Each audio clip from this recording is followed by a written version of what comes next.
Bonjour et bienvenue à tous. Les expériences sociales ont longtemps été le fait des seuls académiciens et des chercheurs en anthropologie, toujours menés dans un cadre universitaire et scientifique. Les résultats de leurs recherches restaient souvent dans l'ombre, car trop souvent relatés d'une manière scientifique non vulgarisée et donc inaccessible à la compréhension d'un public non initié. De nos jours, et grâce à l'avènement des réseaux sociaux et des smartphones, de nombreuses personnes se sont improvisées ethnologues et beaucoup de youtubeurs mettent en ligne des vidéos mettant en scène des expériences sociales. La tendance est telle que même la télé-réalité et les chaînes culturelles s'y mettent à leur tour et proposent des expérimentations de ce genre. Certaines sont sérieuses, d'autres le sont moins, mais toutes les expériences menées ont le mérite d'être plus près de la réalité puisqu'elles montrent des réactions sur le vif et des comportements humains spontanés. Installez-vous bien, aujourd'hui nous allons donc voir 5 expériences dont le résultat est vraiment surprenant.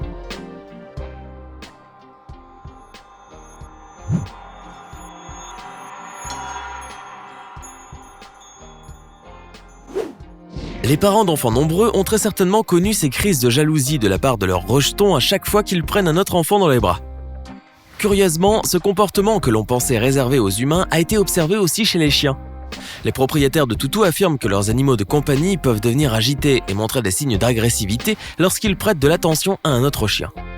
La chaîne National Geographic a mené une série de tests lors d'une expérience insolite, visant à mettre en lumière les mécanismes de cette émotion très forte qu'est la jalousie chez les jeunes humains et les animaux.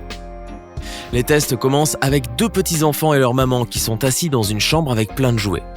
Les mamans font semblant de détourner leur attention de leurs enfants vers leur téléphone ou d'autres objets comme des livres, ce qui ne semble pas gêner ces derniers outre mesure. Bien au contraire, ils découvrent les nouveaux jouets entreposés dans la pièce sans se soucier le moins du monde de ce que font leurs mamans. Mais au moment où les jeunes femmes attrapent une poupée qui ressemble à un bébé vivant et la serrent dans les bras en la cajolant, les enfants sont très vite mal à l'aise et on peut lire la consternation et la tristesse sur leur visage. Rapidement, ils commencent à pleurer et à crier, allant même jusqu'à repousser violemment la poupée. La même expérience est menée avec cette fois 2 chiens. Emma et Ruby, qui n'ont pas bronché lorsque leurs maîtres les ont délibérément ignorés au profit de leur téléphone ou quand ils jouaient avec des objets communs. Mais quand ces derniers ont commencé à montrer de l'attention à une peluche en forme de chien, les animaux ont très vite réagi et ont montré des signes d'excitation. Les 2 chiens sautillent et aboient pour attirer l'attention de leur maître et la détourner de ce nouveau rival. Une jalousie canine somme toute normale et qui présente énormément de similitudes avec la jalousie des bébés. Si l'expérience nous démontre l'existence de cette jalousie, elle n'explique pas pour autant son origine, mais donne tout de même une hypothèse logique et valable. Il s'agirait en fait d'un mécanisme de défense qui a évolué chez les espèces qui peuvent avoir plusieurs bébés en une seule portée, comme c'est le cas pour presque la majorité des mammifères terrestres. Les bébés nombreux sont autant de rivaux en compétition pour la nourriture et l'attention des géniteurs, ainsi que leur amour. Cette rivalité engendre naturellement cette jalousie que l'on a pu voir chez les 2 bébés et les 2 chiens, ce qui leur permet d'accroître leurs chances de survie en s'accaparant toute l'attention et les soins de leurs parents. Les yeux sont les fenêtres de l'âme, c'est bien connu, et le regard permet de voir mais aussi de communiquer consciemment ou inconsciemment. On peut avoir le regard fuyant quand on est coupable ou tout simplement se sentir mal à l'aise lorsque l'on croise un autre regard. On peut aussi ne pas pouvoir soutenir ce regard par gêne, car qui souhaiterait être dévisagé comme un animal de cirque ? L'émission Brain Games de la chaîne National Geographic a essayé de savoir comment réagit-on lorsque l'on est scruté et observé attentivement et d'une manière ostentatoire par les gens. Pour son expérience, l'émission a choisi un salon de coiffure pour hommes, un endroit qui par nature est convivial et qui invite à la détente. L'expérience est menée à la manière d'une caméra cachée, donc toutes les personnes présentes sont dans le coup et le seul à ne se douter de rien est le client qui est venu pour se faire une coupe. Au premier abord, tout est normal. Le client entre et prend sa place sur un fauteuil en attendant le coiffeur, parti chercher soi-disant sa paire de ciseaux. À partir de ce moment-là, tous les occupants de la pièce, clients, coiffeurs et même la caissière et des passants dans la rue, commencent à regarder le client qui ne comprend pas pourquoi il est devenu le centre de l'attention. Le premier client est si gêné, presque apeuré par ses yeux scrutateurs, qu'il décide tout bonnement d'interrompre sa séance de coiffure et quitter les lieux. Le deuxième client est plus coriace et va même lancer une blague pour détendre l'atmosphère. Malgré tous les yeux rivés sur lui, il affiche une moue amusée, contrairement au visage apeuré du client précédent. Pourtant, et avec l'insistance des regards inquisiteurs portés sur lui et par autant d'yeux à la fois, le deuxième client finit par commencer sérieusement à transpirer et montrer des signes de troubles nerveux. Il est aisé de comprendre ces réactions car le fait d'être scruté de la sorte nous fait ressentir de la culpabilité, comme si nous avions commis une faute. L'expérience démontre en fait que, même si on n'a rien à se reprocher, soutenir une multitude de regards insistants peut nous faire perdre nos moyens et nous sentir coupables.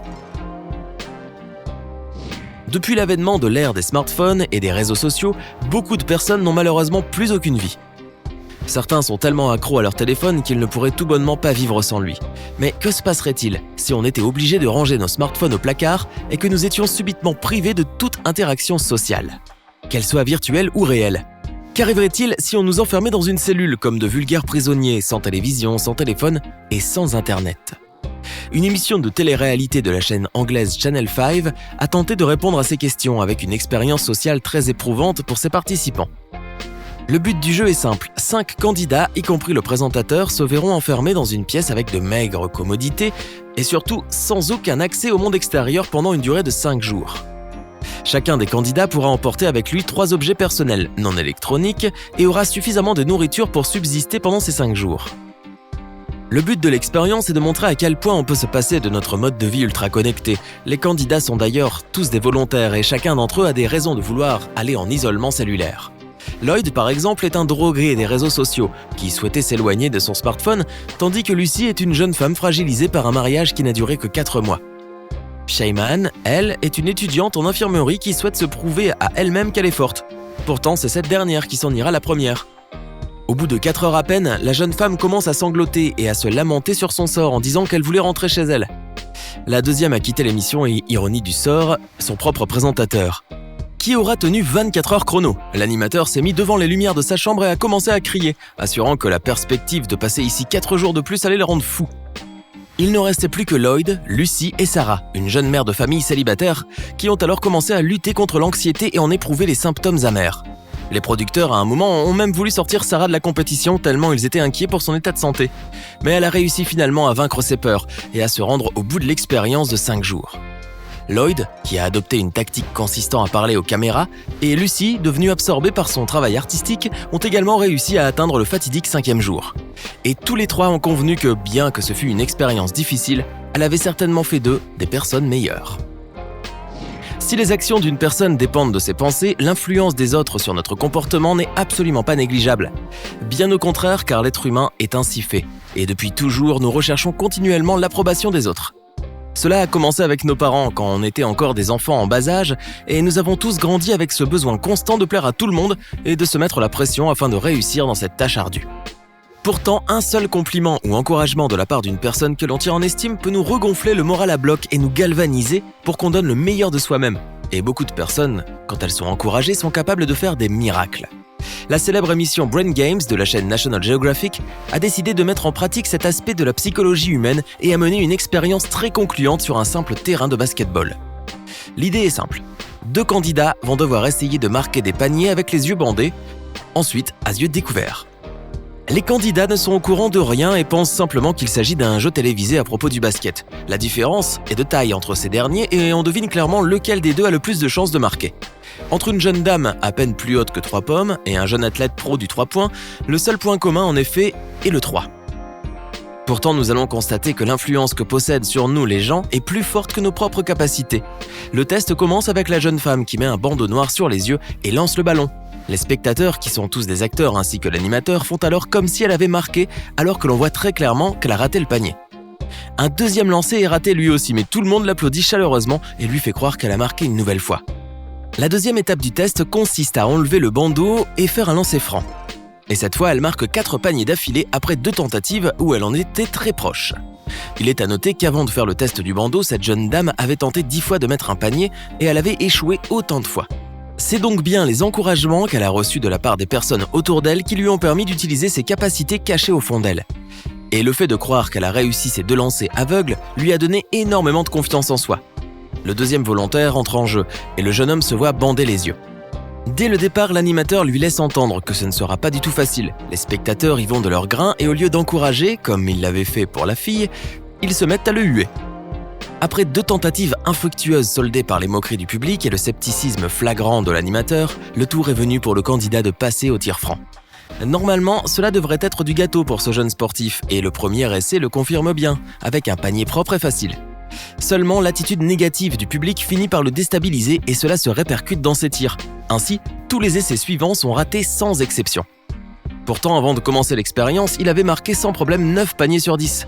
L'expérience nous montre donc clairement que le regard et l'attitude des gens à notre égard nous influencent au plus haut point et peut, selon qu'elle soit positive ou négative, nous motiver ou nous détruire. Une des expériences les plus étonnantes est certainement celle des portefeuilles perdus menés à très large échelle pour mesurer la bienveillance ou la malhonnêteté des gens dans plusieurs endroits du globe.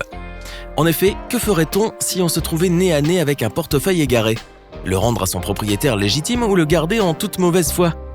Pour répondre à cette question, 17 000 portefeuilles ont ainsi été dissimulés dans près de 355 villes dans le monde, contenant plus ou moins de l'argent entre 11 et 83 euros. Ils ont été déposés dans des lieux publics comme dans des magasins, des banques ou encore des hôtels. Le résultat de cette expérience a été finalement publié par la revue Science et le moins que l'on puisse dire, c'est qu'il est bluffant. En effet, plus le portefeuille contient d'argent, plus il est rendu à son ou sa propriétaire. Les portefeuilles contenant 83 euros ont ainsi 72% de chances d'être rendus. Ceux avec 11 euros sont rendus 3 fois sur 5 et les porte-monnaies n'ayant pas d'argent ont 46% de chances d'être rapportés. Face à ces résultats, les chercheurs en ont conclu que la plupart des citoyens étaient honnêtes, même dans une société de plus en plus corrompue. En interrogeant ensuite les individus, ils se sont rendus compte que les portefeuilles étaient rendus car ceux qui les avaient trouvés ressentaient le sentiment d'avoir commis un vol si l'objet n'était pas rapporté. L'expérience nous démontre finalement que malgré l'individualisme aigu du monde sur lequel nous vivons, il reste encore des personnes altruistes et honnêtes, et ce constat réchauffe le cœur. Alors, que pensez-vous de ces expériences sociales ? Laquelle d'entre elles vous a le plus impressionné ? Donnez-nous votre sentiment dans les commentaires.